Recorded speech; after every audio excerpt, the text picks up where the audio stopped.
I realize that we are the only thing sitting between the audience and the lunch, so let's try to make it brief. I will have 3 rhetorical questions, which I will try to provide brief answers, and then a couple of short statements. Question number 1, did Franklin D. Roosevelt know what the price of energy will be when they when they would complete the Hoover Dam? Answer, no. Did they do it? Yes. Is it a success today? Yes. It ensures energy and water for the region. Before question number 2, I will have to relate to a brief statement of the Defense Secretary before he took over office, of the U.S. Defense Secretary before he took over the office. The rate of increase of Chinese military spending is doubling every year. Full stop. Now, what's the link between Elon Musk and the Chinese military spending? It's a tiny little thing called disruption. Elon Musk is disrupting our lives with new technology, with his electric cars, with his garage wall mounted storage batteries, with his new technologies. What are the Chinese military spending doing in the South China Sea? They are disrupting our lives, trying to take security. Why do we need, what's the defense behind security, energy security? This is one true thing we have to talk about. And when we talk about security, we have to think outside the box. That's why I ask these very challenging questions.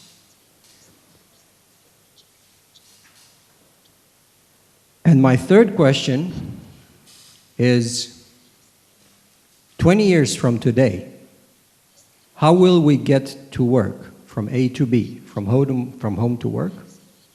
How will we heat our homes? And how much CO2 are we going to launch into the atmosphere? If anyone knows the answer, he's invited to a private lunch wherever he wants on this planet. This is a big uncertainty. And along these coordinates, we are asked by our current regulators to make 25-year or 30-year plans for financing projects.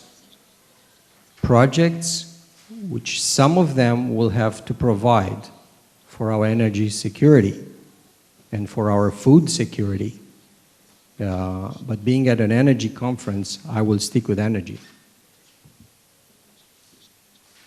The challenge is truly to bring together the minds of financiers and the project developers to think along the same lines. We can use the classical models, we will use the classical models for a little while, but we have to factor in huge disruption because it is happening and it is at our doorstep. We cannot ignore it anymore. A very good thing that happened, as Mr. Ambassador Mihnea Constantinescu said yesterday, we're talking about energy governance. We're talking about good governance. We are talking about improved standards, transparent decision-making processes. In this light, we have to show our projects with good and bads as they are, with risks and opportunities, and find together with the financiers, which is a big challenge for both of us, find the solution as we need to build them. And one of the missing links here is truly the courage to assume decisions by our leaders. And I call them leaders, but they're not. If they don't assume decisions, that's not leadership. True leadership is what Roosevelt did. And if you look at the achievements after the first 100 days, they are just amazing. I'm not going to go into history, although it's very nice. How will we go about competing projects? We've heard so many names of projects these days. If we'll remember all of them by the end of the conference, I think it's a serious challenge. Big projects, small projects, and I think the focus needs to be the focus of the leaders needs to be on large projects because they can provide large chunks of security for us in terms of what we need. And it's even more challenging to secure financing for those projects. So if you put the leadership behind it and if you put the decision-making behind these projects, I think they're going to happen.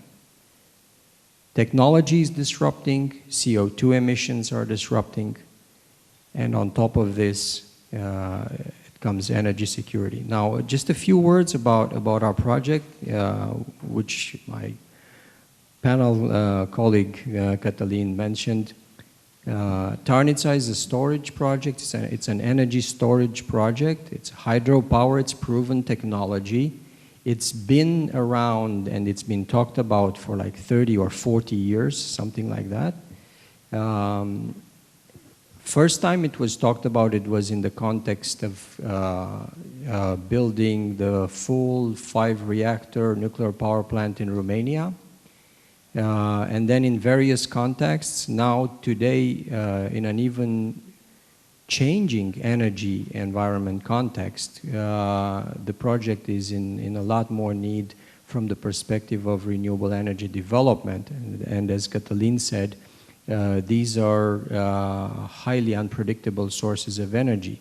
Very clean, very good. These are very good for our future. And this is what this project is about. It is a clean, it's a CO2-free project. And it will provide the much-needed energy security for our national power system. And not only for the national power system, if you look at it from the perspective that it's at equal distance from the Bulgarian Kozloduy nuclear power plant, from the Hungarian Pech nuclear power plant, and from our nuclear power plant in Cernavoda, you have to think of it as being from a regional perspective. And it comes as a glove for the energy union policy, which supports interconnection and supports services provided across the region. And I think that the last thing which I want to say is that we will have a serious competition in between the different sources of energy in the future, between electric power, gas-fired sources of energy, oil, and LNG, and who knows, maybe there will be a different source of energy in the near future with these technological developments. Thank you. Thank you very much, Ovidiu.